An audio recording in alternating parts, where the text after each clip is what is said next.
We've got a lot of music, and we're not afraid to use it. Would you say I have a plethora? A what? A plethora. Oh, yes. You have a plethora. What is a plethora? Why? Well, you told me. Let me explain. No, there is too much. Let me sum up. The home of Texas Country, Texas Homegrown Radio. Hey y'all, this is Cody Braun with Reckless Kelly, coming to you live from Cabo, Mexico. You're listening to The Morning Ride with Jody Lee.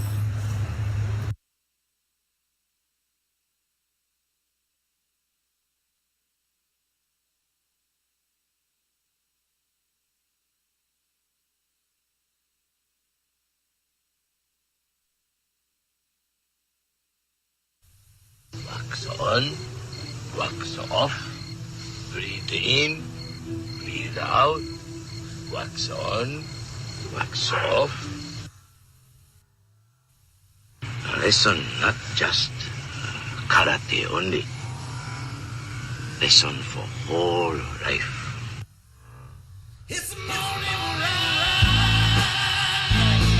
Live from the Rockstar Ranch at Texas Homegrown Studios, it's the morning ride. What was that? An exhibition? We need emotional content. Oh, jeez. Okay. This is John Young, and you're listening to my good friends on The Morning Ride, right here on Texas Homegrown Radio.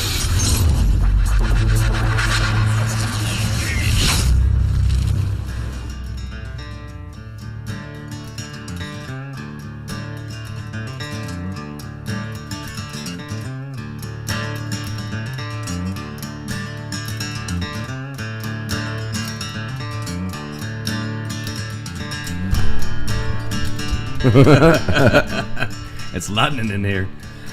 Welcome in. It is the morning ride right here on Texas Homegrown Radio, live from Texas Homegrown Studios. Oh yeah.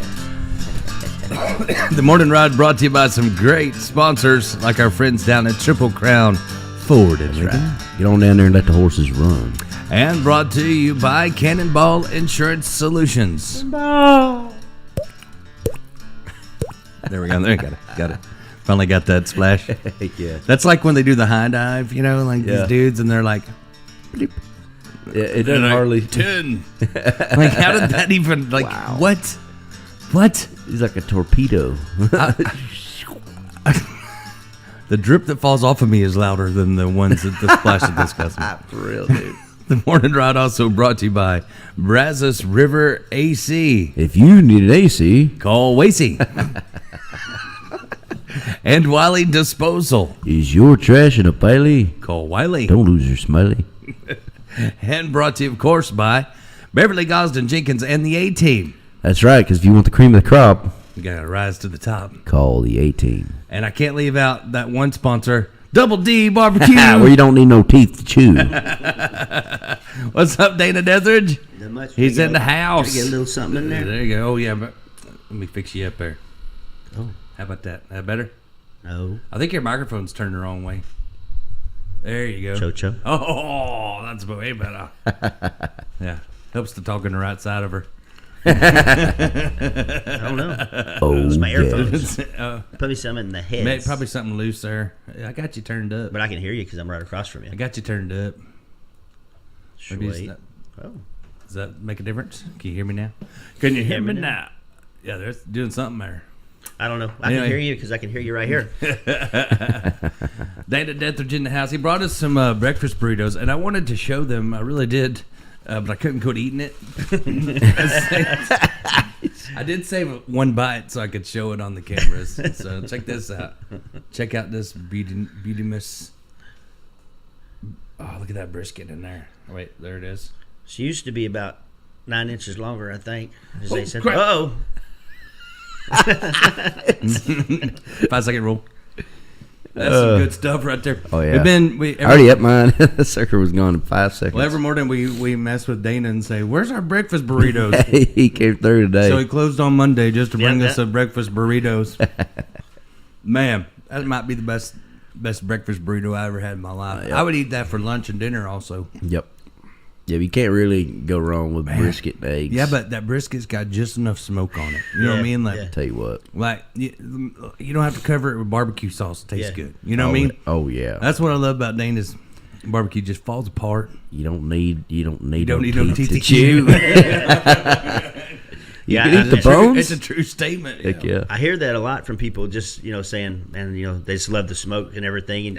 And it's kind of weird. I thought you can go to any barbecue place, it's supposed to have smoke on it, but I think sometimes it's too much smoke, not enough smoke. Yeah. There's a talent to it. It's some different smokes are a lot more robust. You know, I ate some one time and it was really dry and it had a lot of smoke. This other place, and it was like kissing somebody at the bar that's been smoking too much cigarettes. You know, it's like licking an ashtray. You know, it's just like I don't like it when too much.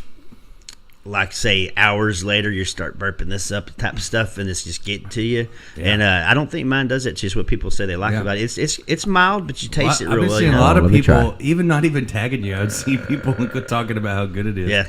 Like one lady told me that it was the best she'd ever had in her life. Oh, it was when I was at where was I? The feed store, maybe? No, I was at Thompson's Meat in Dublin, and the lady that owned Thompson's didn't know that I knew you. Yeah. And she starts telling me about this place in Bluffdale has the best barbecue. Yeah. That I got to try. And I said, Double D Barbecue? She's like, yeah.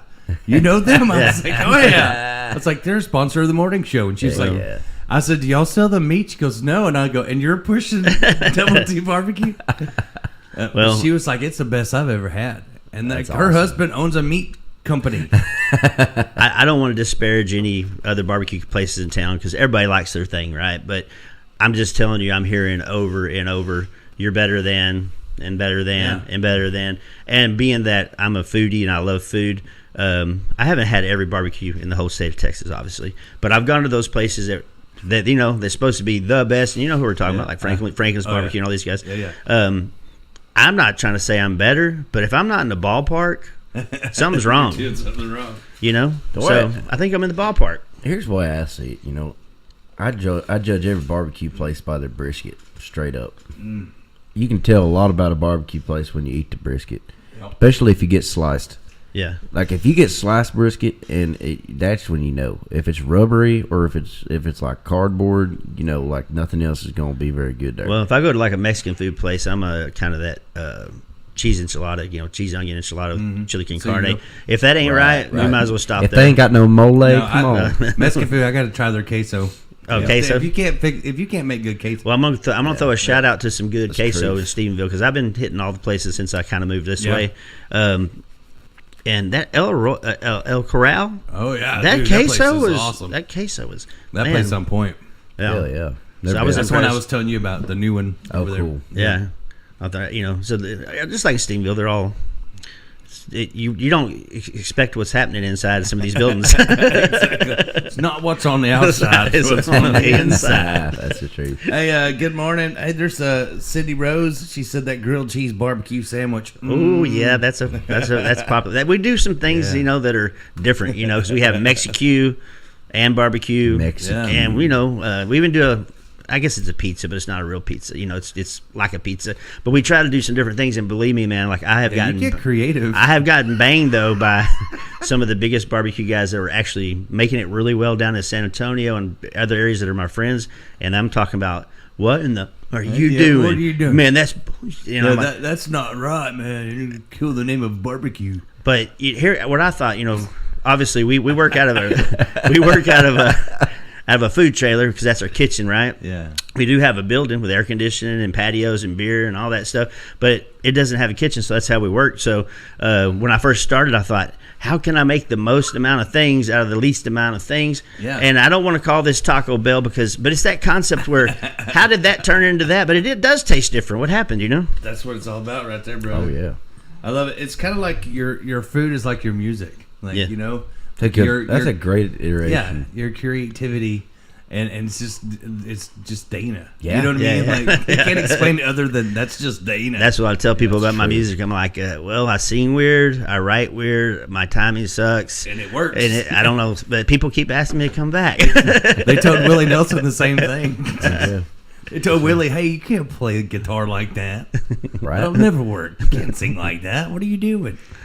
It is hard when I go to studio to cut some songs sometimes because I'm like, dadgummit. You're in the wrong studio. That's To me, it's everything that'll ever be. Hey, good morning, Robert Boyd and Janet Barker and Holly Branham. All y'all. Markers. Good morning. Yeah. Hey. Good morning. Morning. Holly said she liked my newest song. Thank you, Holly. You have been good writing stuff. some. Well, you write all the time. been But on- you wrote some good ones I've lately. been on back. fire lately. He's back. He I got went that- through a spurt where I didn't write much. Yeah. I wasn't feeling good. There's seasons to it, though. Yeah. Well, you might have been in the hospital in a coma or something. Who Yeah. knows? Excuses. Excuse. Yeah, it's- Actually, I wrote some of my good ones in the coma. Yeah, you right did. out of the coma. But I You're on your 25th heart attack. Just needed to What's your sleep. problem, man? Needed a rest. He's like in a coma, but his hands over here jotting lyrics down. I It's like, told- is he awake? No, he's just writing songs. I told my heart doctor, it wasn't a coma, it was a comma. They called your whole family in. He's going to be okay. I see his I'm handwriting. not in a coma. He's just really tired. Maybe that's why you go into comas because you write so hard. I was because hadn't had sleep in 20 years. I need no distractions. All right, I'm disappearing into my mind for a little while. I need to find a better way to do that. Probably so. And how about a food coma from Double D Barbecue? Oh, I'm telling you, man. Those most all my food because I'm serious, dude. I don't know what it is, but when I go to eat somewhere, like I want to be full, I want to be impressed. I want it to be foodie. I want it to be killer. I don't want to go away hungry. And when people eat these burritos, one guy came back. He said, "I think I got a baby brisket in my belly." Then he said, "Later on, it's going to turn into something else." Poor Jennifer, she's in Missouri, and now we make her one of your brisket burritos, and she's in Missouri. Can we ship that over there? I don't think so. I don't think it keep. You don't think so? I don't know. Dry eyes. Tries it, maybe. I don't know. I don't think she would get Special the, delivery. I don't think she would get the true experience. She's gonna have to come down to Texas. Do they do Uber Eats that far? Maybe. Well, I got Fly say in with some Double D the barbecue. Old dude who's driving it, he'd make it there and he'd have Taco Bell for her, and he'd be like, "Look, I'm sorry, I was smelling that and I ate it." But I tried to help That'd be you like out. Uber Eats, they fly it in. They get Yeah. He's like, "I got you something else that's not even close as I to as got good." your but- burrito. That'll be $155. Oh my god! Good morning, Kayla K. Good to see you on as well. Man, we did you bring your guitar this morning? I didn't, man. Man, you could have killed two birds with one stone. I know. I got a couple things going there. So we moved up here, and we've been living in this super little weekend tiny RV, waiting to make some transitions. Yeah. And so my brother-in-law has, I think, 2 or 3 of my backup guitars, and then so my main guitar stays at Double D Barbecue because we have the open mics, and I haven't practiced enough to be playing a lot. So I forgot some songs, but somehow or another, I end up on stage a lot. I know. I was thinking about that because you told me the other day you're like, I don't know if I should host anything or play because it's my place. And, Oh, Tommy wanted me to open, or Amy Carroll's wife said, Yeah. "Well, you should open for him."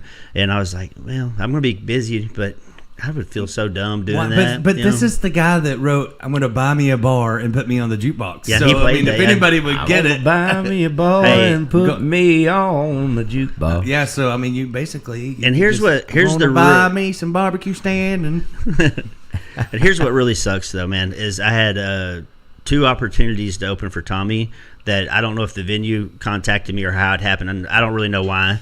But I literally had to turn them down because I had these other gigs already on my schedule, and they were not anywhere near as prestigious as what I could have done with Tommy. But as a player, I really felt that I couldn't. You know, that's a big deal, I think, in this business to not be, oh, well, I can't come and play because.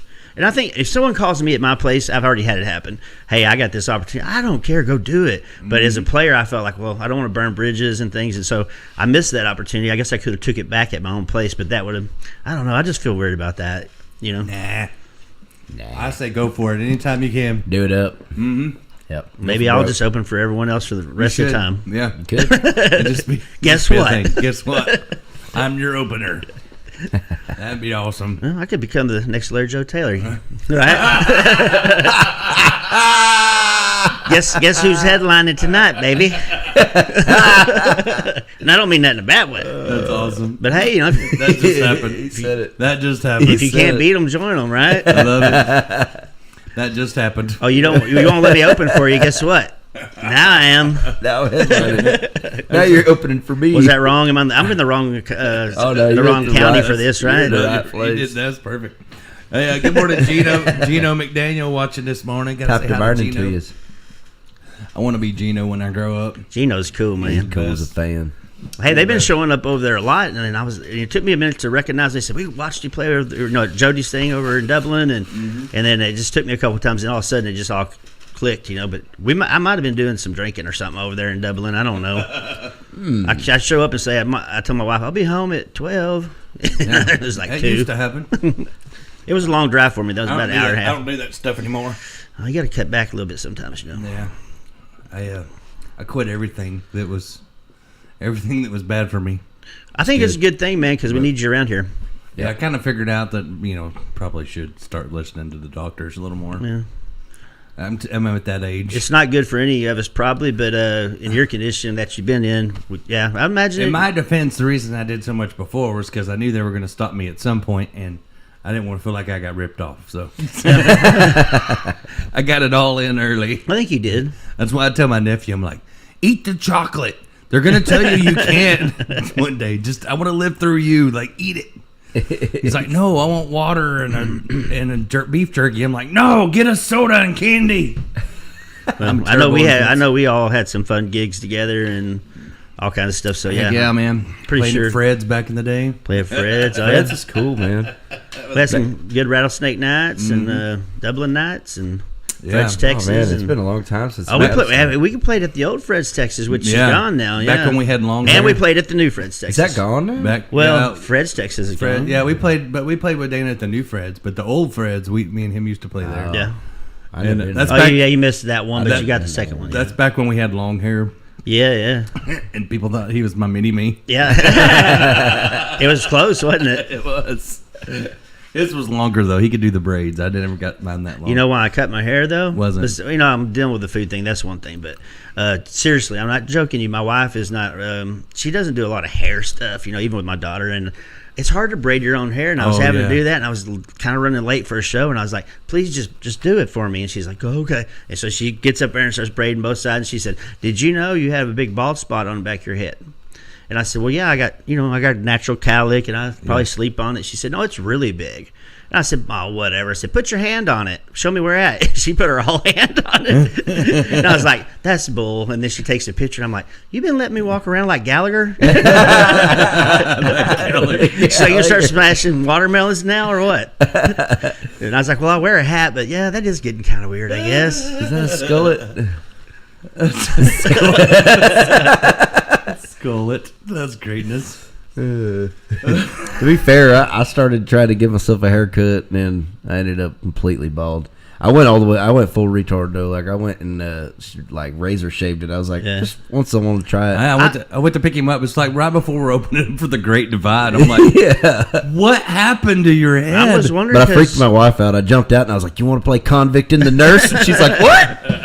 What happened to your hair? I was wondering because I was watching the show and I said, boy, he sure did clean up. I said, he's on a whole different level. What's going on?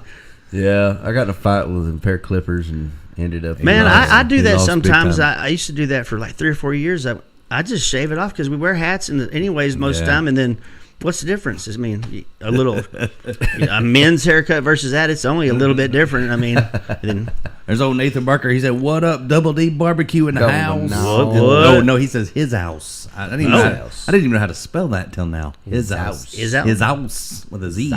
With a Z. Yeah. Yeah, Nathan's. We kind of partnered up on some stuff. If we can talk about that real quick, since he's hanging in there. Yeah. So we, obviously, Nathan's a singer songwriter and he's amazing. Yeah.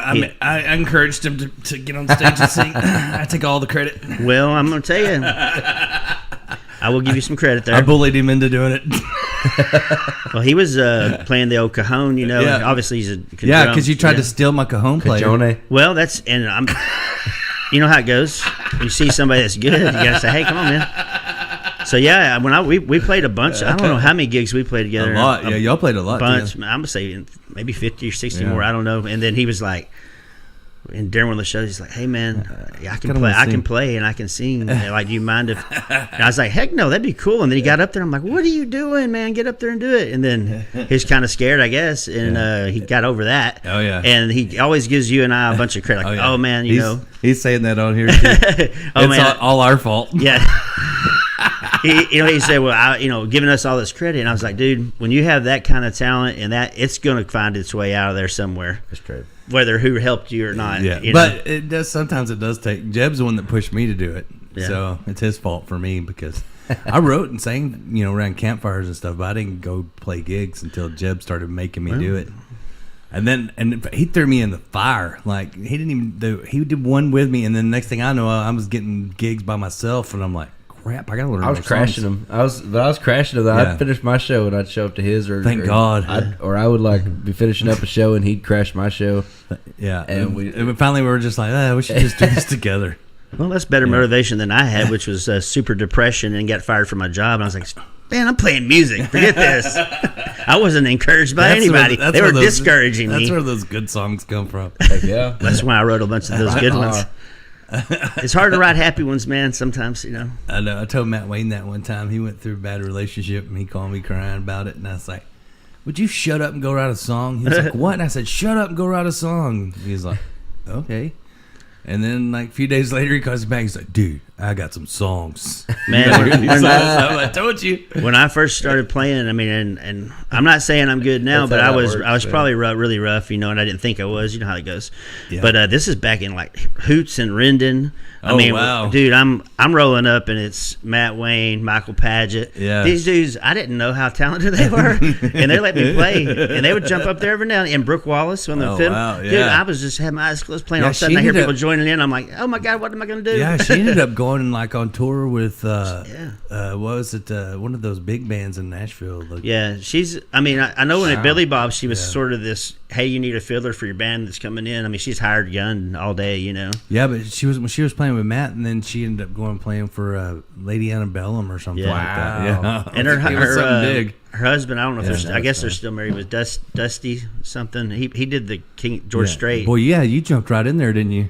What's that? Yeah, I did. You just jumped out in the middle of all of it. Yeah, and then hey, so check this out. So yeah, he did the George Strait King show or whatever it was, and then I'm hanging out with Mike Calloway. He's passed, one of my friends, but jumped in there with him. Next thing I know, no bull crap. I'm not making this up. It's Clayton Land, East 6 Market Boulevard, Phil Hamilton, and then I'm just like, wonder why these guys ain't asking me to come open, and then. After years of me getting hopefully a little better and better, then I'm like, I know why they didn't ask me. I had they're really great. That'd be really good. I still have an artist that won't talk to me because of the 6 Market deal out here. Because I was sitting here, I had the whole band out here playing around a campfire, and this guy who's backroading just sees, looks like we're having a party, pulls in, and he goes, hey man, pulls his guitar out of his string. He had this like older lady with him, pulls a guitar out, and he goes, hey man, y'all having a party? You want me to show you how to play guitar? I'm like, I would love for you to go show these guys how to play guitar. And I got Serato sitting at the fire pit, Yeah, forget that. And so they're just sitting there, and then we'd been playing. So I'm like, hey guys, this guy wants to show you how to play. And they're like, oh, come on. So he sits down, and he starts playing 14 Miles from Home. And I'm like, this could not be any better. Right. He's playing a 6 Market. He hadn't even noticed that that's the whole band sitting there, right?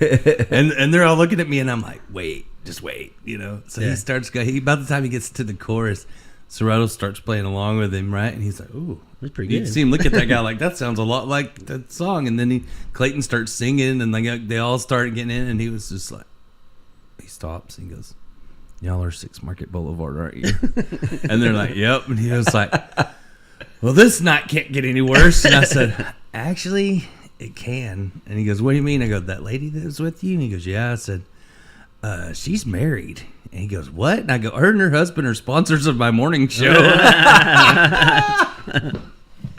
And so he left, and then he came back, and I was like, where's your guitar? He goes, I ain't pulling that thing out. I go, where's your lady? He goes, I took her back to her husband. I had no idea she was married. He's like, he goes, can I just watch 6 Market? And I'm like, yeah, you can hang out. He probably saved his life, honestly. Talk about a bad backroad trip, Right. But you never know who you're going to be playing in front of. That's true. That's part of it. Back to Nathan real quick, 'cause we got off on. I fully forgot it. So that's what we do on this show. So I had been having different, hiring different open mic hosts from open mic, and we're going to do that through halfway through September. But Nathan's going to take that over and just run a series for the fall and Right. things. And then he came up with the idea of doing a singer-songwriter contest on Sunday. So we're in the process of basically, I guess, lining all that out, getting all our ducks in a row. And he's done a really good job, and his wife, Kayla's done a great job. They're helping me a lot because I'm really busy. So, so basically, we're lining up sponsors for the thing, and you know how it is. Just get that word out there for all the businesses that want to be part of this. Yeah, I think it's going to be a great thing. Yeah, it's going to be. I think it's going to be. We're shooting for a minimum of like $1,000 prize for first place. I think we're going to get there, and then I think you guys are going to do a donate a recording. And Yeah, support we're going that. to do an acoustic recording. Yeah, so we're in the infancy of the idea, but we're fixing to launch it off, real soon. So our open mics, dude, I'm telling you, we've been packing the whole house like out there already, and with Nathan coming to help that out, and then the singer-songwriter on Sunday. I mean, I think it's going to be really cool.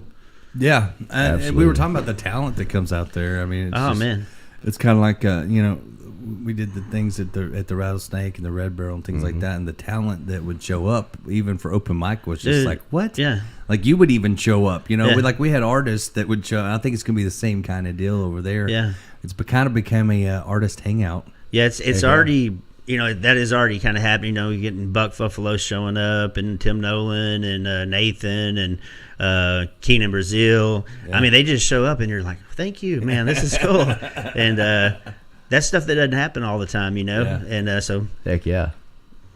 Got that whole crew. I saw Carrie Lick over there. Carrie Lick, yeah. She's doing our open mic host this week. So I might as well talk about that real quick. Carrie Lick's coming this open mic host. We do it from 7 to 9. Sometimes we go longer because you know how that goes. Yeah. That's fine. And then we got Billy Hartman on Friday, which is one of my favorite singer-songwriters. I love Billy, man. Billy's great. Yeah. He sings about food a lot. I like that. Beans and cornbread. Beans and cornbread. But, and Billy's been getting some traction. He was on Shane Hollinger's show, finally getting some local attention that they're supposed to be building this thing on. I hate to go there. Yeah. But, yeah. Oh, we're coming back around to what we were, but anyways, but great for Billy though, Yeah. Instead of those people that's just been doing it for 30 years and doing, helping people out for 30 years, and I mean, whatever. But I just wanted to give Billy a shout out, right. But and then Saturday, they all forget about me until they need me. Right. I need a number one, Jody, please. Oh, why don't you play me anymore? I don't know, because you're a douchebag. I don't know. I have a no douchebag clause. Yeah. You've had, just... Costs you a spin every time you're a douchebag. Well, by evidence of everything in this whole place, it's like, signed guitars, Robert L. King. I'm just looking across there, Cody Cannon, Jason Bowen, Matt Martindale, Rusty Weir. I mean, you've been doing this a long time. I've been doing this a You've while. helped a lot of people. But I bet a lot of them do appreciate it. A lot of them forget, but that's all right. Yeah. The good ones don't. Saturday, check Dana this out. Deathridge never forgot me. Well, he brought me a breakfast burrito. Right. The rest of you can kiss my butt. Handmade.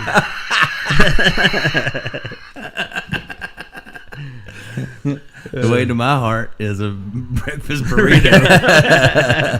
That should be a shirt waiting to gotta happen. have brisket on it. Yeah, it better be from Double D's. Not just any breakfast burrito will do. That's what I told my girl. I said, hey, if you hear me talking about Double D's, it's barbecue. So I got you on that. So Not saying that's a good man. I'm just saying I'm a good man. If I'm talking about Double D's, it's about Dana's barbecue. Right. So before I forget that, Saturday Zach Pack, because I do love Zach Pack. Zach's awesome. He's coming Love from Zach. Oklahoma, Yeah. I think, to come down and play, and we got some other Oklahoma artists coming too. Zach's a great songwriter, man. Such a great songwriter. On that Double D thing, I'm not kidding you. So I was at a different location called Sexton Mill, and whatever, they have their own name, so I wasn't promoting myself so much within them, and so I didn't have a lot of followers. But as soon as I got out here, I started putting it out there. Man, we just started blowing up. And I guess when you do that and you get on all these algorithms or something, and all of a sudden I got on this sex bot thing, and I mean, not me, I'm getting attacked by sex bots. What? On my, because you're Double D's. I didn't know that, and I kept asking. I kept telling people, and people were like, "Duh, it's your name." I'm like, "Yeah, what about it?" And they're like, Double D. And I'm like, yeah. And they're like, Double D. Double D's. And then people come out there and still thinking that it's like, maybe that was a bad concept. I think they're showing up some titty bar or something out there. Double D's. Where's your waitresses? What got the Double D's? It's on that platter right there. Oh man. Okay. Dang, it's good barbecue, bro. Good. But yeah, I don't know. I should have thought that one through a little bit more. I think it's genius. But I really wasn't. That never crossed my mind. And usually things like that cross my mind. Yeah. Why would it? I mean, it's like if you was your name, you're like, I didn't think about Texas Homegrown being a weed thing. No. I really didn't until like, and my All of a sudden license it's plates say homegrown on it. yeah, you get And pulled over all the time. I get people comment. Yeah, I get comments all the time about it. We're playing in the stock. We were playing in the stockyards, and I pull in. This dude's like, "Homegrown, man!" Like, he goes, "You smoking the homegrown?" I was like, "Nah, man, homegrown tomatoes." And he goes, "Oh, Guy Clark, yes!" And like, he even got more excited. I'm like, I love Texas. Like, that dude just got more excited about homegrown tomatoes. That's awesome. Talking about. That's what I'm talking about. Tomatoes. Homegrown tomatoes. So on Thursdays is open mic, right? Right. And then Friday you have artists, and Saturday, yeah. artists. We're gonna make some changes a little bit in the fall music series because I'm trying to bring in some ticketed events, bigger. I don't mean that in a bad way, but just bigger guys. Names. And in order for me to do that, I know financially, I have Tommy said he loved that it was a listening room and that environment. It's hard to find that environment, man. You can just sit and enjoy music, and it was amazing. Tommy was amazing. We sold it out, and yeah, dude. And I'm no sound engineer, but obviously I care about sound a lot, and I played a lot of rooms. I don't know what it is. It's not that I've done something special there, but it is something special, and I can't explain it. But you get people in a nice little tight little area, and they're there to see that person. And it's not like, where's the ranch and all this dumb crap going on. It turns into magic, man. And Tommy just, it was just amazing, man. I mean, what can you say? Oh man. You can't say enough good things about. Doesn't get better than that. Dude is so humble too, man. I've met him before, and we've worked together some other things. So I wasn't surprised. I know him, but yeah, man, dude's just he's so laid back. He's my hero. Great. He's taught me so much over the years. What did he tell you? Play to two people like you would 2,000. Yeah, he was playing a show one time for me when I was doing my picking parties back in the day, and they were always sold out. I mean, they were always packed, always. And I told Tommy, and he was my hero, and I was so glad that he was coming. And so I get Tommy Alverson there, and there's like 4 people showed up. And I'm like, what's going on? Somebody else was playing across town on a Thursday, which never happened. Yeah. And I was pissed about it. And I'm like, I'm going off on social media like, what are you doing? This Tommy Alverson's a legend. He's a Texas mutant. This is like 15 years ago, Yeah. And I was like, man, this is Tommy Alverson. And he's like, calm down. It's fine. I'll play to 4 people like I played to 4,000 people. Yeah. And he sat there and played the best show I've ever seen for them 4 people for, 45 minutes. And they're on their phones. Next thing I know, that place is packed. Everybody came from the other place because that guy sucked.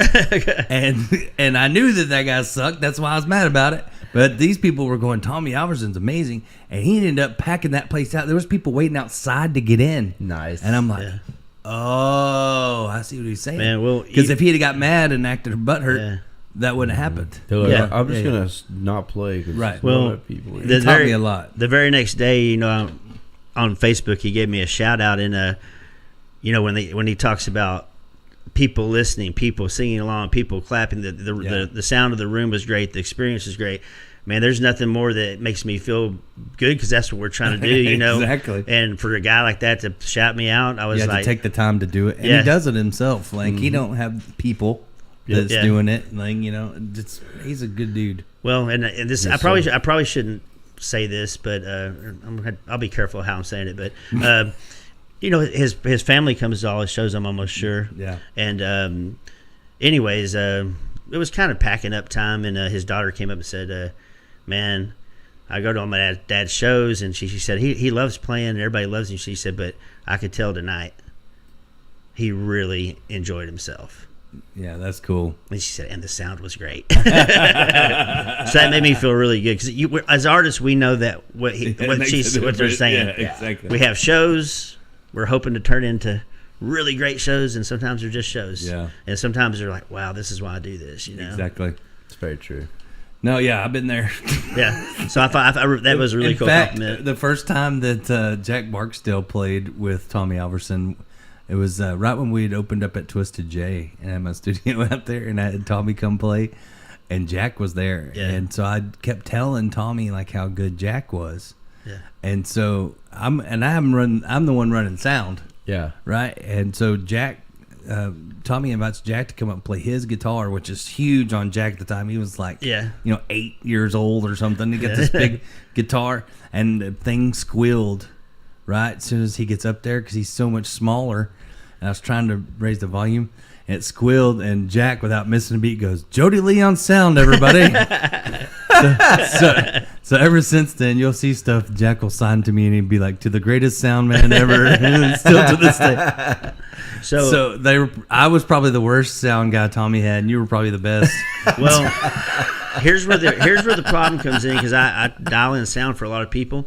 If you're a real soft singer or you're backed off, you're cranking, you're trying to get to people to hear it, and you're just like, get up there closer. Some people have different styles, and that's probably being young and him soft voice. He was so little back then. He was so little. It's like he's this little bitty kid and this big guitar. So I got a story about that. So Tommy's come out to play, and Jack lives very nearby us up in Bluffdale.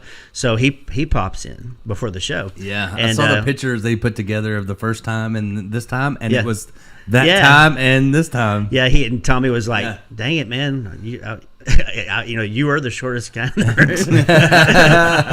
room." Not anymore. And I said the same thing because I did that to Jack once. So thanks for being here, man. But yeah, he's getting, I guess, taller. Yeah, they when it used to go play at the Greenwood on Sundays, Jack would show up, and it was a joke. They would put him in front of me.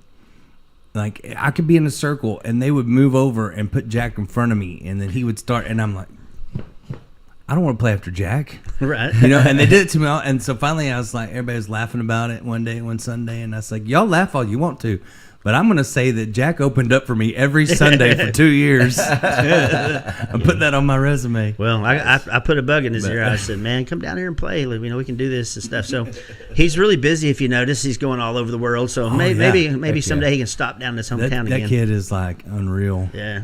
Unreal talent. But that's so cool. That's the kind of people stop in at Double D. You never know. You never know who's going to stop in. So I do have some. I don't know if I've shared this with y'all, but I do have some bigger show announcements I'd like to make. Yeah, sure. I would like to hear myself. Because not many people know for some reasons. There's contractual reasons and things like that sometimes. But I've been holding back because I know, because when I say this, the stuff's going to sell out in a minute, which we want. Yeah. But also, I'm trying to find out how many reserved seats I need for their people. But so check this out. September 5th, which is a Thursday, we got Josh Weathers coming. Wow. Mm-hmm. Heck yeah. September 27th. He told me he will always love me. Multiple times. Told a lot of people that. Oh, I thought it was, tells everybody. I thought he just okay. Sorry, buddy. Damn it! I thought you were talking about the song he sings. Well, he did sing it to me. So we got Courtney Patton's coming the 27th. Awesome. It's in the works. I don't want to say it's a done deal, but I feel like it is. Adam Hood's coming November, I believe. Oh man, he's one of my favorites. Cool. He helped me start the good music genre. Adam Hood did. Then true thing. December, this is the one I'm excited about them all, but for me is Walt Wilkins. Oh, what? Yes. When December 28th. Oh yeah. So I'm fixing to just release the Kraken on this town. Release the Kraken. You know what I mean? the Kraken. You know what I mean? You should have a Kraken burrito that night. Like, should make a burrito called the Kraken. The Kraken. It's just all your crazy ideas into one rolled into one burrito. So, the Kraken. Yeah, it's like. Oh, and you could even have like breakfast, lunch, and dinner. Oh, you could even have like some pork rinds in it. The Yeah. Krakens. Yeah. The Kraken.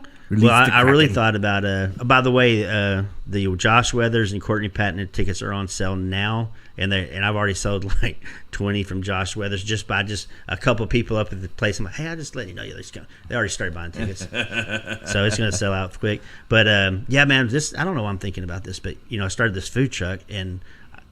I was like, man, I want to call it the 420 Munchie Truck or something like that, and just do the stupidest stuff, Yeah. Then I'm like, I don't know. I want to be, but you want to be taken serious too, because Yeah. you do serious barbecue. Yeah. Like it's real deal. Yeah. Like award-winning barbecue. So Yeah, I appreciate that. maybe you could do a straight up, spin-off man. later. You could do down the road somewhere. You could do a little 420 one. Little Munchie Yeah, Truck. Munchie truck. Only open like it. To it more. Yeah, between 1 and 4 in the morning. Oh, those are for It's like- tweakers. So it'd need to be like 9:30. People are like, hey man, Oh you yeah, ate yet, man? Munchies are sooner, I guess. I don't know. You just throw, like you said, everything together. Like, and I always thought about it's like Tweakers are the ones that go. the whole menu's Nothing inspired. for 3 days. The whole man. menu's Anything inspired by open? like when you're really high at nighttime and there's no food in the place in your house. You just start. That makes some of the best I meals. just out of wanted. us, Can I you do know? the commercial and be like, when you're high, but the prices aren't? Gotta have that. Come to 420 Munchies. Barbecue. When you forgot to eat your lunchies, come to on 420 down by a Munchies. pound or two. It might be green or it might be blue, but it ain't Texas barbecue. When you buy everything by the pound, you want to come to. We have pounds of strange things. You want a pound of candy corn? We've got it. We also sell by the ounce. Just the drinks, though. Get an eighth of carrots today. Carrots. I see what you did there. Yeah, we used to call it steamed green beans between my friends back in the day. Steamed I said, quit saying that on the phone, man. And we'd come up with, you got your steamed vegetables? Oregano. A lot of people used to like oregano. I never understood why. I was like, why is everybody talking about oregano? Oregano. I'm not. I like Italian food, but a little oregano goes a long way. That regular. Some of that It's good stuff. regular. Well, man, you're doing a great job over there, and I've heard only good things. I It's do just gonna keep want to going. say this, and I think we're getting the point across, but I am trying to create a listening room. Yes. Which doesn't mean we can't laugh, cry, clap, and go crazy. Right. But not while the music's going. But not while the music's going. No. Yeah. Well, you know what I mean, somewhere. For your nose, But you're there- gonna. there's not many venues out there like that anymore. Yeah. You know what I mean? I mean, we need places like that 'Cause where people appreciate the art. I'm a singer-songwriter, and that's the way I want to be heard is while I play. Right. And when I go see a show, that's what I want. I don't know if that's for everybody, Yeah. but I think for the right people, it's a I big think so. deal. And I think, it gets to where now it's a lot of places, everybody's too worried about being on social media and talking yeah. and taking pictures and blah, blah, blah. Yeah. It's not about the music, but there's some people that really appreciate the music and want to enjoy the lyrics. Well, and the environment of that. There's certain artists that let's say Casey Donahue, for example, whatever. I understand he's rowdy and he's got those hooks, right? But if you want to hear a story from a songwriter, you got to do some listening, Right. and that's where it's at. Right. And it's fun to whatever hit it, whatever you want to do. But hearing that story and seeing the emotion and being close enough to talk, not talk, but interact and feel stuff. it. You gotta feel it. Yeah. Yeah. Feel it. Yeah, I don't want to be at Billy Bob's in the Yeah. basement looking behind a pillar, kind of. I used to write, you I know? used to write more of those kind of songs, but then I got real hooky because people didn't listen. Yeah, So you gotta it's okay to have hook 'em in. hookies. Gotta hook them in. Gotta hook them in. Yeah, sometime. I'm not trying to say But it's not going to be I Simon wish and that- Garfunkel. Yeah, but I'm saying there needs to be a place where people can appreciate the lyrics. Yeah. and And it's For hey, people who I are don't living the care. double wide dream. Yeah, hey, I don't care if it gets rowdy. If that's what the kind of show they want to have, we want to have. Yeah. But I'm just trying to say I want it to be And- appreciated. Type of room. Right. No, we need to have rooms like that for sure. There's a lot of great singer-songwriters out there Yeah. that don't get heard. Well, like I want Max Stalin and Heather to show up.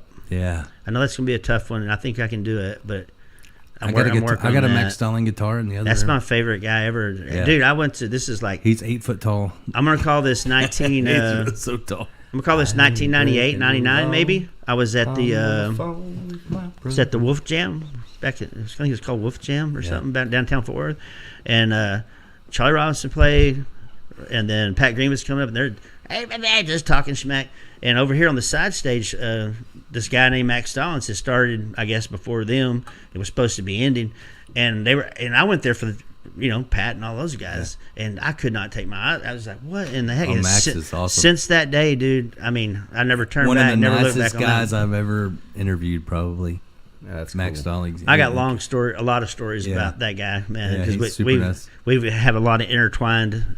I guess I'm a fanboy me stuff, but yeah, man. So he was playing at this place. Oh man, it was over in Burleson. It's gone now, but I went there to see him. I made a tape. It's back when you record a tape, and I'm sure it sounded like crap, and I was sucked and everything.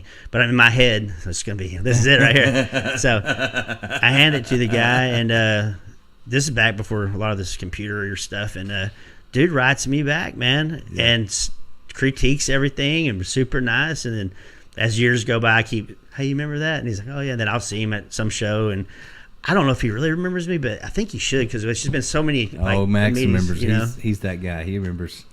He's a super nice guy, man. Coolest guy in the world. I don't know him. Cool. He's as cool as a cucumber. If you say He's cooler than the other side of the pillow. Yeah. And tall. One of my favorite pictures. Yeah, I'm like. There's a picture of him and who else is it that's really tall? That guy. Oh, Thomas Michael Riley. Yeah. It was Thomas Michael Riley. And him and Max Stallings and Tommy Alverson standing in between them. It was awesome. Yeah. Looked like two NBA players standing next to a junior high kid. Like, it was awesome. So, like I said, I know this. I know he knows me. That's fun. Check this out. So, I was doing some stuff like you, not the radio, but I used to do some internet stuff, Yeah. and I interviewed Max back in the day, so that was cool. And so I've been around this guy and following him forever. And then I went to his show. Went to his show over in Dallas, over at Herman's Hall, several times. His Valentine's show, and so I'm telling, hey man, my single come out. It hit top 50 on the chart. That's great, man. All that stuff. Yeah. And then we go see him and Hayes Carl down at Fort Worth, where you have to rent a room and all that. And so we show up, and I knew it was going to be kind of high class, cool stuff.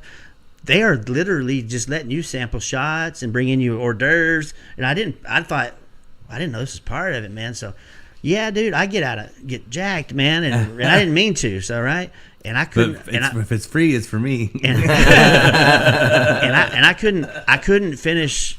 I was getting toward the end of the show and everything, and I was like, man, I don't know if I can make this. And me and my wife were dancing. It was all fun, and all of a sudden, I got to sit down. And so she's just like, just sit there. I'm not leaving. I'm seeing Hayes Carl. I'm seeing the finish of this. So I did, and somehow I'm making it. And dude, I am sloshed. Like, I didn't mean to, but I am gone.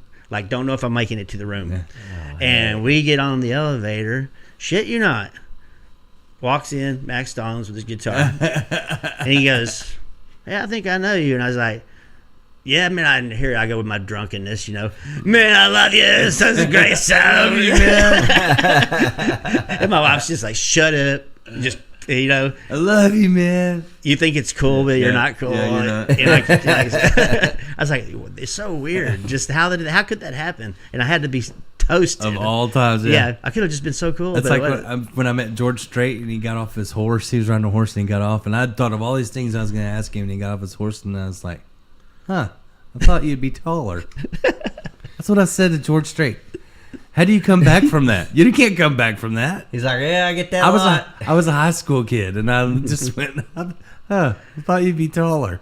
All right, here's another dumb moment for you. So, yeah, I'm doing my, I said I had an internet thing where I interviewed artists and stuff.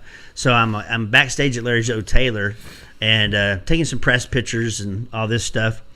And Jason Boland gets through playing, right? And you know how they have the wings? They've changed it a lot now, but they had these little side wings where the artists would stand. So I'm just standing there, and I didn't know what to say. And I was like, man, kind of sure looks like you're having fun up there. And he goes, yeah, what's not to like about it? And he just turned around. I was like, oh, crap. I guess you're right. 30,000 people screaming for you. I mean, what's not to like about it? You never know when you're going to say something stupid. I had someone do that for me, though.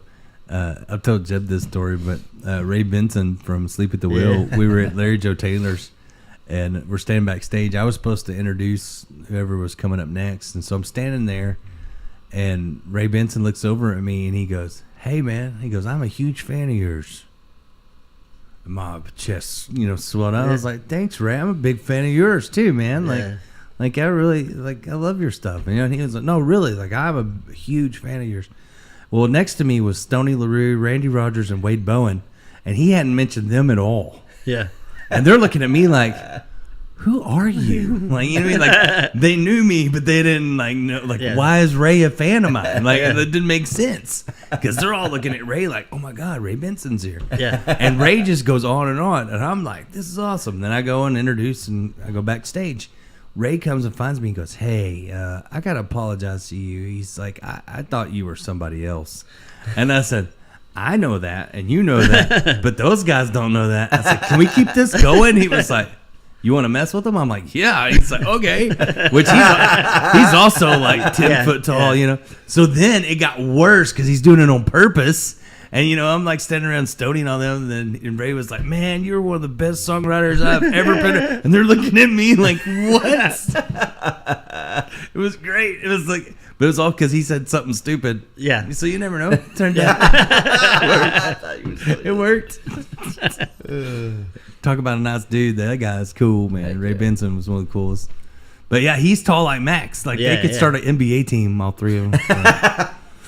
For sure. Isn't that the big balls? When Max is there, you better let me know. What's that? When Max comes, you better let me know. Well, I'll help you make that happen. Help me make that happen. I'll help you make that happen. Please We do. got to make that happen. And here's what's crazy, man.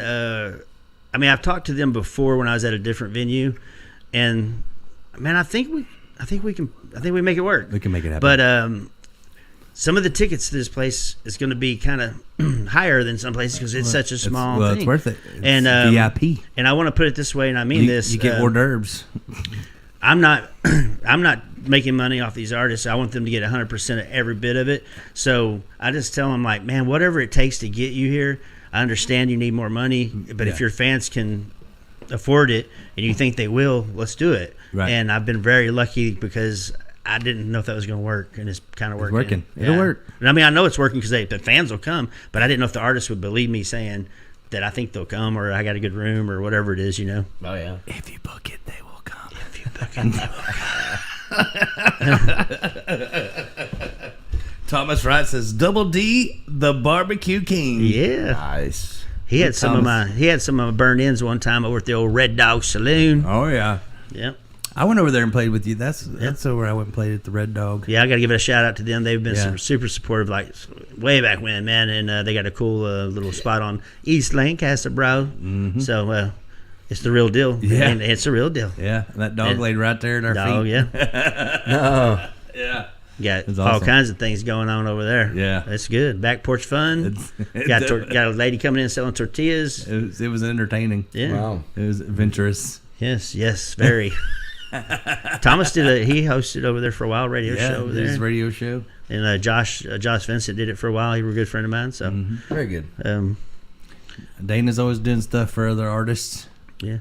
Trying to help out. I always appreciate that. Man, I'm a bigger fan than anything. That's what I told Tommy that night. I said, I'm just a wannabe songwriter, but I'm a huge fan of music. Shoot, you write great stuff, man. Yeah, but the first time I heard one of your songs was one of the first times I went on the radio with He didn't even know that I knew you. No, and I'd heard of you. I hadn't heard too much of your music, but then he's we were going out to take a break. Green Lights, I think, was the one I was playing, wasn't it? No, it was It's in You. It's in Me. And I heard it. We were walking out of the station. I heard it. I was like, wait, what was that? Yeah. And he goes, "That's Dan Deathridge." And I was like, okay, I'll be out there in a minute. I sat in there and listened to the whole song, and I was like, he learned it. He ended up playing it at a couple of our shows. I was like, I love that song. Jeb Bridges covered you. That's like one of the most. That's like that's like one of the happiest, like make you happy songs that I've ever heard in my life. Straight up. Yeah, it's weird. Positivity. I thought it was a great Positivity. song, and then I was going to promote it to radio. I did promote radio myself, but I was getting to that point where, these people are hitting you up about radio promotions, and I've been doing that to me a long time, kind of trying to, whatever, bait me into it or whatever. And so I sent the song to the dude, and I was excited, man. And I said, this is going to be the next one. And dude, he calls me back. He's like, are you sure this is the final product? And I was like, well, yeah, man, it's mastered and everything. And he said, no, is this the song? Not just the product. I said, yeah. And he's like, oh, yeah, okay, yeah, I'll do it. But just give me all that. And I called it about 20 minutes later. I called him back and said, all right, you want me to spend $5,000? And it sounded to me like you weren't too on board with this song. Yeah. And I said, I already charted all these songs by myself. I thought maybe go to 20 or get higher. Maybe this is the part of the thing I got to do. I said, you know what? If you don't believe in it, that's fine. And then like next morning you're playing it, people are digging it. And it took a while, but it did break barely. Over the top 100, but just barely. It don't matter. Chart numbers don't It wasn't matter. One of my, I guess, most popular. Chart numbers don't matter. Nah. Dude, and I report, but they don't matter. I'm going to tell you this, man. I got a whole wall of awards from chart stuff, and you know what? Not one of them plastic trophies has ever done anything for me. I'm going to tell you that, when I first got into all that stuff, like I'm just learning about all of it, and I got lucky threw something out to the radio, and my producer was telling me, "Oh, just do it for learning. You want to get on there." And something broke loose, man. And I'd got like 3 or 4 songs top, 100, and without paying anybody, just doing it. And then I was approaching to say, "How do I get higher?" It looks like you got to do these pay people and stuff, and I didn't want to do that. But I was like, I don't know. But I'm just telling you, $4,000 a song, we can get you in the top 100. Yeah. I did it without any help. Will make you no money. Yeah, I did it without any help. But I'm going to tell you this, man. My point being is, if there's other artists out there listening, you can chase that if you want. I have no desire to chase that ever again. If it happens, it happens. Like, I'll do the same thing. I'll throw it out there and put it on. I'll put it on the things, whatever the websites you got to put it on. I'll do that. It's worth it. But I'm just telling you, I'm not paying nobody nothing for that. I don't get it. Yeah, it's a thing. I don't know. I think it's changing. I think Spotify and all that has changed the game. Yeah. Because so many people now, they get their followers from social media now. Like, that's what makes people. It's the downloads. You don't make money, but you're still your downloads on that stuff, I think, are more important. Yeah. I mean, it's changed. It's important for radio to still play music, but I think that it's changed is how important it is for you to be popular. And what it comes down to, and from being on all sides of this, what it comes down to is fans showing up for the artists. Yes. Like I know guys that has a lot of number ones, and if you booked them, maybe 5 people would show up tomorrow. Yeah. I mean, and I hate to say it, but you got to put them butts in the seats. You got to, because it's for venues, you got to bring people, or they're not going to bring you back. But it's got to be both. Venues, they have to have their own crowd too, because built in. And so many venues expect the artist to do all of it, and I don't. It's got to be a 50-50. Well, y'all have seen me. I think I promote as hard as any venue I've ever seen. Definitely. Sure. Well, you got all that really good morning ride coverage. Yeah, that's true. That's true. And I tell, I'm not lying, man. So we have some nights like that, where it's lightly attended, and not a ticketed event, of course, just a really great artist. And I apologize so much. I said, man, I'm trying to build a built-in crowd here for you, and I still they get it, and especially when you're playing both, But I get embarrassed as a venue. But you've been on both sides of it, so I mean, it's hard. Especially when you have an artist and you have a following in your hometown or wherever, and then you go to a new town where people don't know you. It's hard because you're like, I wish I could have brought more people because they feel bad too, But I don't ask that question. When I used to play, I get that question of how many people you bring in, and I was like, 2 to 50, not 250, but between 2 and 50. My mom and dad, my wife, my daughter, maybe, and then maybe 40 of my other friends, and it would happen sometimes in some places. 100 will tell me they're going to be there, and 10 will show. Yeah, 10% of my friend list here. So I would throw it back into them too. I was like, man, I'm just here to entertain your built-in crowd at your venue you've established, and sell the beer, have a good time, and I'll try to bring a bunch of people, and I'll try to promote as hard as I can. And that usually worked pretty well. That should be a song right there. All the excuses of people why they didn't show up at your show, like Casey got married and Donnie got a flat, Jody stayed home, said he just felt fat, just excuses about people didn't show up. We could write one real quick on that one. It's already turning into a Buck Buffalo song. Put something about your cousin in there. I stayed at home because my cousin is hot. There it is. There it is, the cousin thing. My mom says she is. My dad says she is not.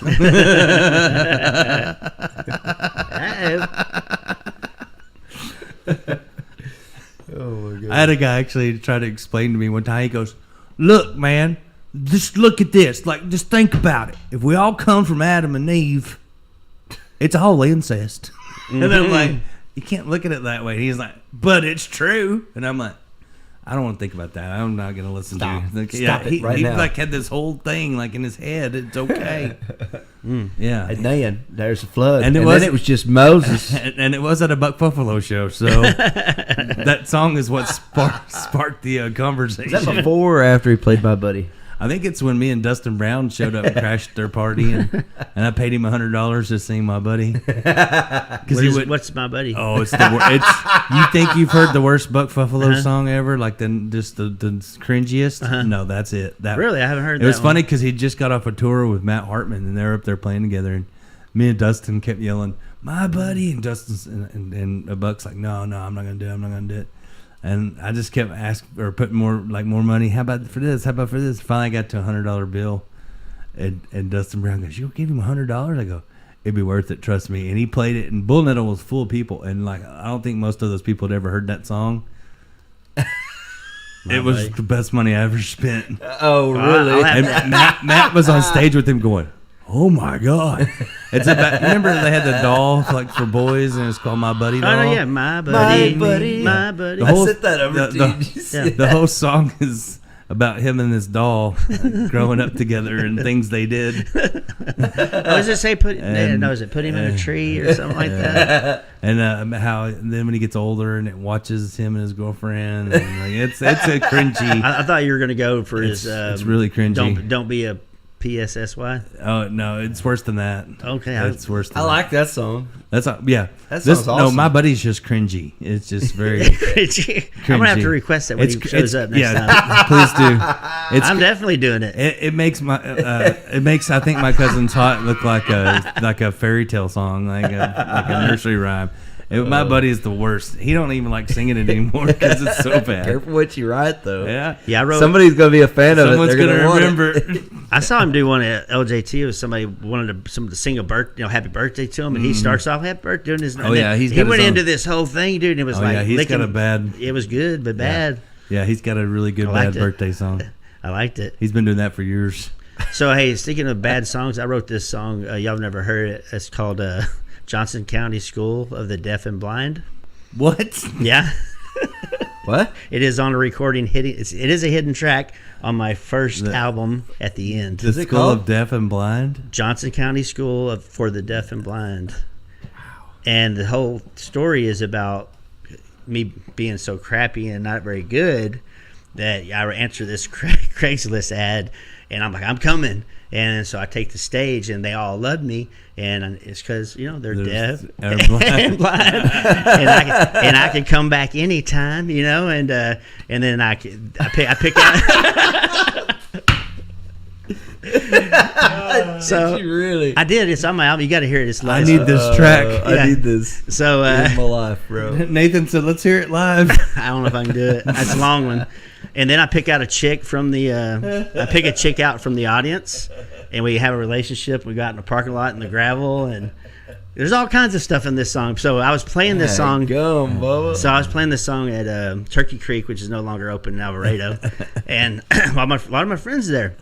And I'd play it a lot, and people loved it. And I always start out, hey, I was just truly a special ed teacher's aide, deep, severe and profound kids. So I say, hey, Yeah, no offense. no offense. If you work with kids like this, you can write songs like this. And it really wasn't making fun of them. It's making fun of me being, I can't sing, but they can't hear me. Right. They can't, she loves me, she can't see me, that kind of thing. Right. But I had almost 2 or 3 bar fights start out over that. Like, hey, dude, can't say that. Can't. Yeah, you got to hear it, man. You got to. It's on the end of the album. They're probably mad because you just said I'm gonna go look at it. Deaf and blind. You didn't say anything about the dumb people, and then that's the people that got offended. It's supposed to be the deaf, dumb, and blind. Yeah, it's like, Let welcome dumb, to the school of let the dumb people Johnson out that are County in the School crowd. of the Deaf and Blind. Hey man, you can't make fun of blind people, and the guy's like, you can't make fun of deaf people, and they're like, fight over who's like worse. Yeah, even Helen Keller could see that. Yeah. She loved Dana Deathridge. That's greatness. Graham says we were doing some quick thinking and riffing there. Yeah, that's what we did. Riffing? Yeah, I think we could win like some rap battles if we, you know. I've won one, I think, but if we ganged up, like we can be like, Oh yeah, straight out of Erath or something. him and him. Him and him. Reese's Pieces. No, I encourage y'all to find that song, man. It could be, you know, that my first album's out there, and I'm not sure on the digital platform if you go past the last song on the end, if you keep going a little bit. That works, yeah. I got that from Cross Canadian Ragweed. They used to do that stuff Oh all yeah. the time. Well, actually, we You had know? a conversation about that with Mike McClure. Yeah, we did. Because they used to, the Great Divide always put hidden tracks, and Yeah. I brought it up to him, and he was like, "Oh man, I forgot about those," because that was like a thing in the '90s. Like Alanis Morissette did it. You know, there was like a bunch of. So I'm not sure if it's on the digital. I think it is, but I know on my physical CD, which, you know, I have some, but not no one probably Like listens Great to that Divide, anymore. I never know until you get to the last song and it says it's like 20-something minutes long, and you're like, What? It's because it was on the end of the track. Yeah. Yeah. Some of my favorites. There's some greats on the, like Randy Rogers did, I think, a couple of those, and Yeah. Cross Canadian It did was a lot. thing back in Yeah. the 90s, late 90s. I was following the trend, man. Yeah. Incubus. Dana Deathridge. Dana Deathers. Johnson County School for the Deaf and Blind. I mean, no one knows it, but except for those very few. I do have it requested every now and then. I'm like, yeah, I can't remember that hardly, but I'll try to get there. it's a long one. It's one of those careful. story long ones, man. Yeah, be careful what you write. Ketchup, You have to hear it. You're gonna have to come out to redneck Double D butter. Barbecue, and you can only hear it live at Live Double D there. Barbecue. Yep. Hey, y'all go there and request that song. Nathan said for me to get you to play it. I can't. I really probably. I could probably just barely just. I have something like that. Like It my- would take. I mean, if I sat down for a minute, I had to, well, like I had that Bipolar Girl song, and I had to love quit that. playing it. I feel like it offended people now. So it used to not offend people, but I love it. now it offends people. Hell I with think. them. They're sissies Yeah. if they're offended by that. They need to go outside haven't and played come it. back in, and they'll love it. I haven't played it in a long time. But People get offended now. You can't do the same kind of songs Yeah. that you used to. I think Buck's even that way. He don't play a lot of the ones he used to. I think because times have changed. Yeah, You can't. people are sensitive. It's sensitive. you hurt my feelings with your song. You know what helps that? Double D Barbecue. Just get some barbecue. Yeah, you won't even think about because all your senses go to your taste buds. And you forget about all your problems. All your blood rushes to your gut to digest the food. You pass out. It's like, all your feelings go to your taste buds. You're fine. You're fine. It works for everything. Chewing so much and just getting out. You can't Some even hear guy's nothing. like, I need a burrito stat. Give me one of them grilled cheese, barbecue grilled cheese. Now. My wife's turning. Hurry. She's angry. It's like, what's that? Is that she's turned into Betty White. What's they called? Narcodan or something? A shot. I need make Narcan. It's a shot of his barbecue sauce. Saved her life. He stuck a needle right in her double D's. Pineapple habanero coming down. Pineapple habanero barbecue sauce. Why is it spicy? Oh my god! That's been Straight in the good. vein. We just did a straight hour of nonsense. Oh man, but I'm excited to be a part of the big thing coming up this Yeah. fall. Again, what's it going to be called? 377 Songwriter Showcase with Nathan Barker. Yeah. Cool. And then I think the Thursday night, which is just the open mic, I think it's going to be Bring Them Strings, I think is what he calls We it. need to come do that some night. You should, man. Jev's been stuck in the studio, and I've been sick a lot. It's fighting the strep throat and stuff. But I'm going to get over there and do that one night. So They said I'm not allowed to drive anymore, so Yeah, they done took his license. Well, I'm thinking I'll about just come getting a pick you donkey. up. I'll come pick you up. you can't drive 55, man. Yeah, I can't even drive one. What was it? What was it you said we should do the I can't drive 75 or because now it's like not 55 anymore. Right. That's true. I can't drive 75. Yeah, man, I have been disappointed. I've been wanting to see you guys come down. I know you're busy. And even when I was gonna like, go over there. you was on the gurney. I was thinking like, we about got getting room the for a helicopter. gurney. Let's get your butt down here. I know you're writing songs somehow. Yeah, I think about getting a bubble copter though.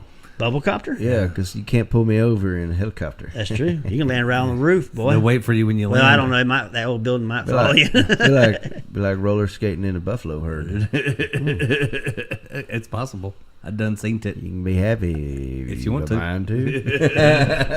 Yeah, that's because Roger Miller was on cocaine. Okay, so I wouldn't take his advice. He's on the cocaine. Yep. I would love for y'all to come in the Yeah, helicopter. I'd I got a love little to area come in. over there. Well, I could speak to the church. Y'all need more room. I was going to buy one to do traffic for the morning show, but we couldn't really afford it, you know. Yeah. But I thought if I did hog hunts on the side, and we could call it the pork chopper, There we go. you know, and maybe that would. We could bring you the meat. We could do Just drop it off. just drop it off. Rope it down. Work out for everybody. There it is. It's warming up outside. The There's pork a- chopper. Or you could just throw the whole thing out and just let it tenderize it a little bit. Double D. Big drop. That'd be sweet. Yeah, like Uber, but with a helicopter. You just fly over people's places and drop it out the window. Here you go. It'd be like Arby's. We got the meat. Quick to the barbecue copter. It's raining hogs. Hallelujah. People are showing up to the hospital. They got a rib bone stuck in their head. Like, Yeah, it's worth it. it's worth it. I like it. The pork chopper coming soon. Pork chopper. Hey, just like everyone tells me, man, it's a write-off. Don't worry about it. Yeah. I was like, first you got to have the money to spend so you can write it off. Right. I don't need any more. And then all I'm write-offs. saying is I don't know taxes for. I don't even know. Yeah, it's Yeah, like don't write anything if I really had to make a lot of money, it'd be cool to buy like something to write off. I am a write-off. People have been writing me off for years. I still don't understand what write-off means. You know, what am I writing off? I don't know. I'm a write-off. I'm already getting taxed 300%. Taxed upon taxed upon taxed Speak upon of it, taxed man. upon taxed. Yeah, it's rough out there. Income Yeah, tax. Nathan's killing me over here on the social media. What are you saying? All kinds of stuff. Well, Trying to get me in trouble. Oh, okay. He won't leave it alone. That's school for the deaf, dumb, and blind. Oh. And Bipolar Girl. We put them songs together. We'll do a mashup. That would be special. She's by. We'll cover all of it. Girl. Well, I think if you're going to offend somebody, you should offend everyone. You know what I mean? Like that way you're not picking one thing out. I think that's what Buck went. Oh, with for a I while. pretty much hit a lot in that song. I want y'all to hear you. I hit a lot of areas. I can't wait to hear it. It's pretty crude. I thought it was rather catchy. There's people going to look for it right now. I guarantee it. Nathan said I wouldn't say it out loud either. Nope, not gonna happen. Well, we probably should take a break. It's been an hour we've been on just yapping and stuff. So you gonna stick around, or you gonna I'll get try out? to. All right, Dana Deathridge in the studio with us. You gonna stick around? We'll do some more funny stuff coming up in a little bit. Maybe talk more about barbecue too. And hopefully we're gonna try to not eat M's barbecue burrito, but it is. Yeah, you had to staring say at it me. over. You had to It's say it. You had to say it on the line. And now Now you're screwed. now I'm screwed because she gonna be like, I was watching the show and there's a burrito for me and you ate it. Yep. Well, we could say it set out and it was a food safety issue, and he just wanted to eat it before it got bad. Oh, that's genius. Just But now she heard the excuse. Yeah, you're gonna have to go put it in the fridge.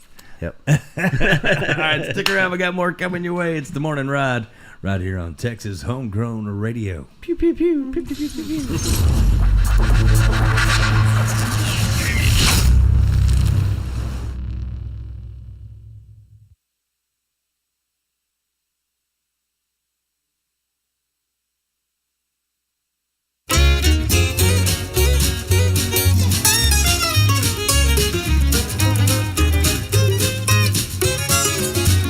She's a redneck wrecking ball.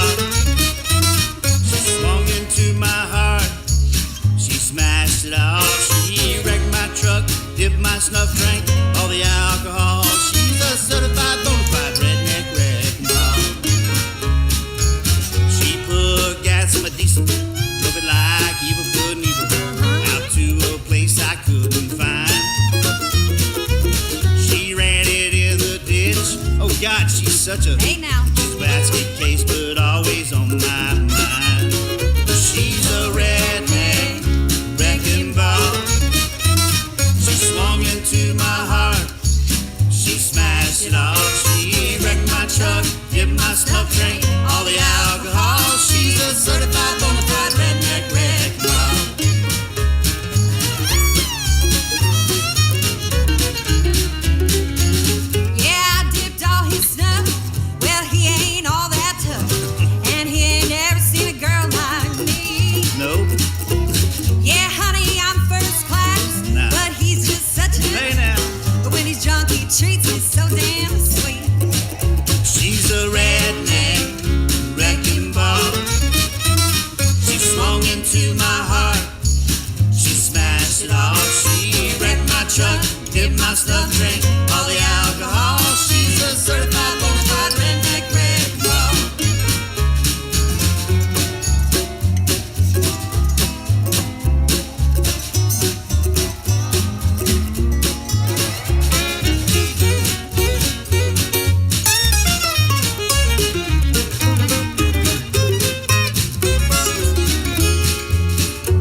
was. Oh, God. Well, I think we should still give it one more try.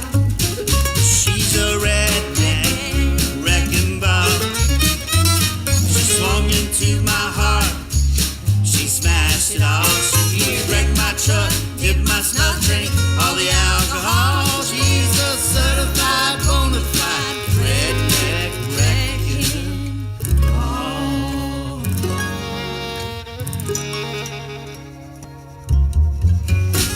I love you, honey. Oh, come over here, baby. I need a six-pack and some snuff. Can I borrow some money? Maybe if you come over here and mow my grass. Girl, you're such white trash. Maybe you need to take the trash out every once in a while. I got 3 jobs and stop and go. Why don't you do something? Honey, I do. It's hard work looking this good. Hey, what are you doing later? Stealing your truck.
Salvation is here. Be freed from your sins. Times will come when you'll fall with a knife and be struck by that damned old snake bite.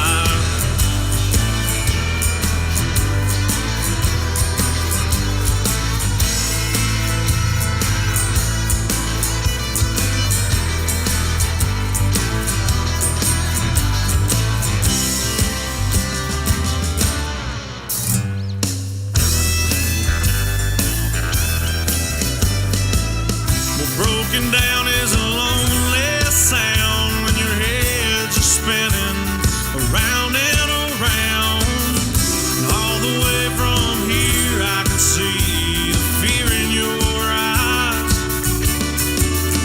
It's always there and you cannot bear the sins held over your head in the air. Straighten up your life, 'cause no one survives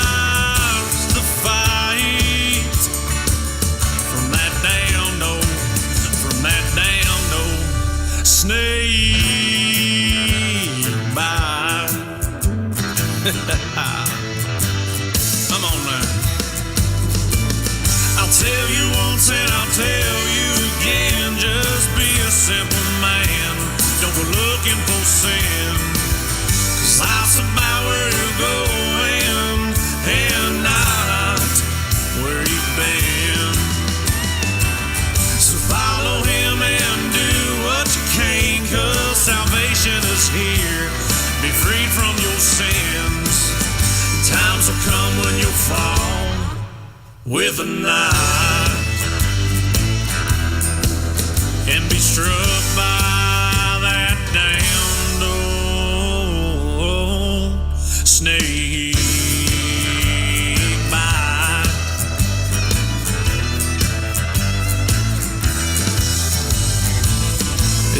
sensation you'll never feel. Man, you'll know it.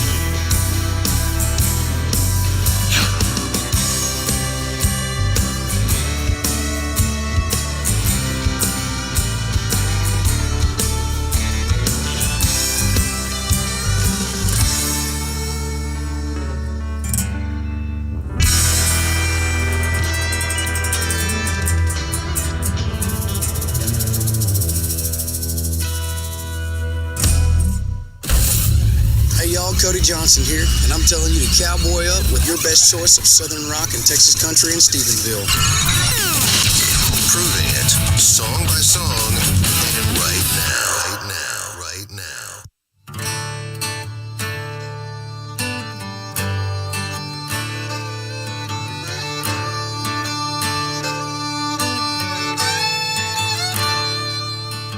When I was 5 years old, looking through the window pane, there was dead growing in the fields. Every year it was the same. There was burned up corn, living in a dusty haze, and Daddy'd say, "Good night, son, I love you," and pray for rain.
Time sure ain't the same.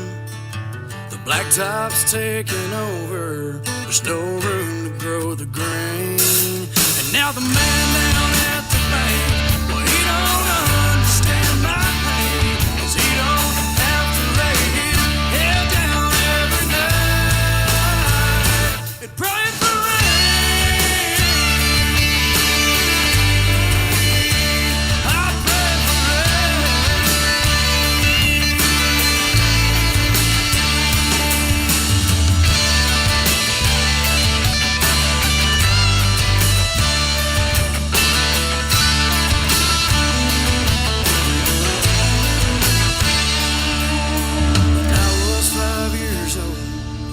looking through the window pane.